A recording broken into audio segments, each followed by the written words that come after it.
that and is uplift the lives innovative of our as it is people. meaningful, Thank you as again for rooted in playing an tradition, essential role as it is in driven achieving by this goal. discovery. Let us continue to We also champion extend the our remarkable gratitude to our synergy. partners, Let us the continue FTCP. paving the way This for project the would not have generations been to come. possible without you on Together, board. let us You continue have played producing the films pivotal role not in only as amplifying the visual voices treats, of our but filmmakers, as a medium for science ensuring that their works communication reasonable and beyond cultural screen, preservation. inspire We countless will all keep the Filipinos, spirit of and creativity contribute to and the broader discovery cultural alive. knowledge Mabuhay po or kayong dialogue. lahat. We look forward to future collaborations that intend to create impact with a fellow Filipinos. Whether or not you take home awards today, allow me to assure you that your Thank efforts you very have much, left Cornelio, and and will of continue course, to leave a Engineer mark in Marino. Philippine As society. always, we thank Our hope is DOST-SEI that for you sustaining continue this high telling impact stories project. that shape So once this again, country. let's give DOST-SEI We hope that a you big round continue of to applause. humanize the sciences Alam niyo po, through your since day artistic one display of on screen, IndieSiyensya, I have and been above hosting all, it, and for we the hope that past you help encourage more 8 people years, to take up grabe, space for the past and 8 tell years, honest stories that help I'm one uplift of our those people nation. who have witnessed the Science and entries culture have will always become hold the better power and to transform better. lives. So, ngayon, Together, when I mention they shape a future aesthetic, that is artistic, innovative talagang as it is applied na. meaningful, And I'm so as happy rooted that this in year's tradition, entry, as it is we're driven so by good, discovery. Let us and knowing continue that to you guys are champion so young the and you remarkable have accomplished synergy. something like Let this. us continue So I know some leading of the you will be way back for the for generations the to come. 9th IndieSiyensya, Together, and of let us course, continue some of you are producing going to films encourage, not only as like what you visual did treats, this year, but your as a friends medium for and, science your peers communication to and join cultural the contest. So preservation. gawin po natin, We will all keep the if I'm spirit not of mistaken, it was like creativity and 92 discovery entries for alive. this year. Mabuhay po So kayong let's lahat. double that, 100. And 80 clowns, pagtrabahuin po natin ng DOJ. Pahirapan po natin sila. Thank you very much once again. Before we say goodbye, let us help out making DOST. Thank you very much, Dr. Cornelio, and of course, Engineer Marino. As always, we thank DOST-SEI for sustaining this high-impact project. So once again, let's give DOST-SEI a big round of applause. Alam niyo po, since day one of IndieSiyensya, I have been hosting it, and for the past 8 years, grabe, Tita Ruby, for the past 8 years, I'm one of those people who have witnessed the entries have become better and better. So, ngayon, when I mention aesthetic, artistic, talagang applied na. And I'm so happy that this year's entry were so good. And knowing that you guys are so young and have accomplished something like this. So I know some of you will be back for the 9th IndieSiyensya, and of course, some of you are going to encourage, like what you did this year, your friends and your peers to join the contest. So gawin po natin, if I'm not mistaken, it was like 92 entries for this year. Before we all say And goodbye, pagtrabahuin po natin one ang more BOJ. time, may I ask BOJ? Mahirapan po natin sila ng Stage. Thank you And of very much course, once to again. Before we say everyone, goodbye, to let all us the help out, finalists, making to join UST us for UST one even final photo better op. by giving This is us what a we call feedback. a We will group flash photo on the op, screen which means QR everybody code, or you that can you fill out see it on screen will or go up later here on. together with our And DMs. also, we will have a as well. And thank you all for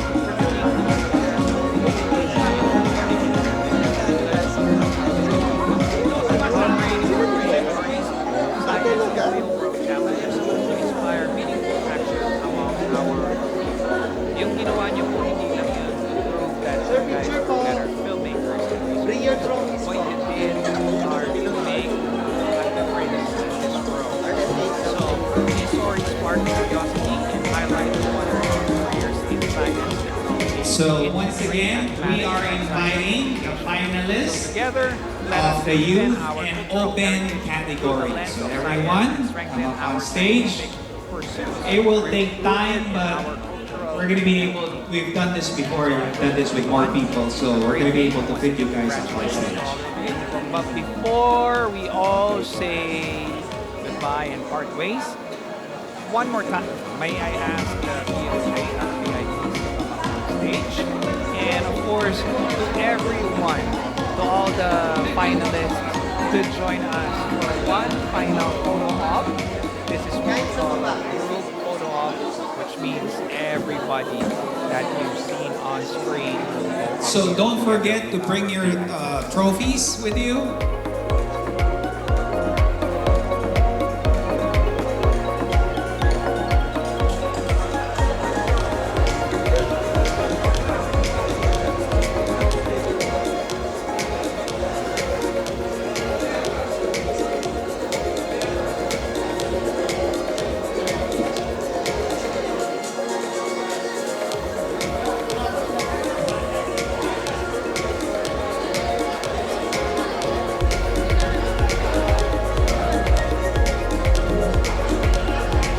So once again, we are inviting the finalists of the youth and open category. So everyone, come up on stage.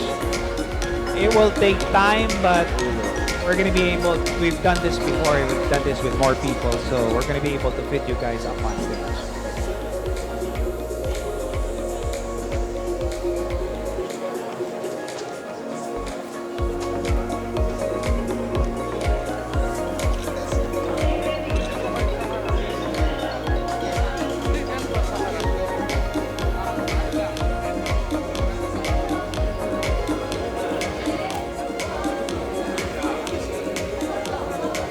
Everybody show your So biggest don't smile. forget to bring your trophies with you.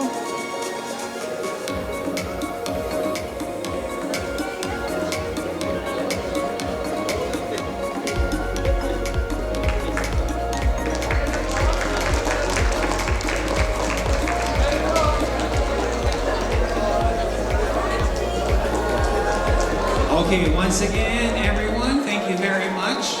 And I would just like to remind all of you, we're flashing the QR code on the screen.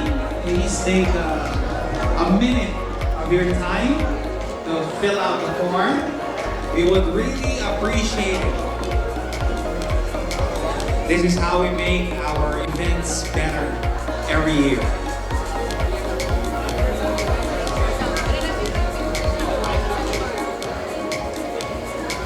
And also, we have provided a copy of the QR code behind the program that we have given you guys.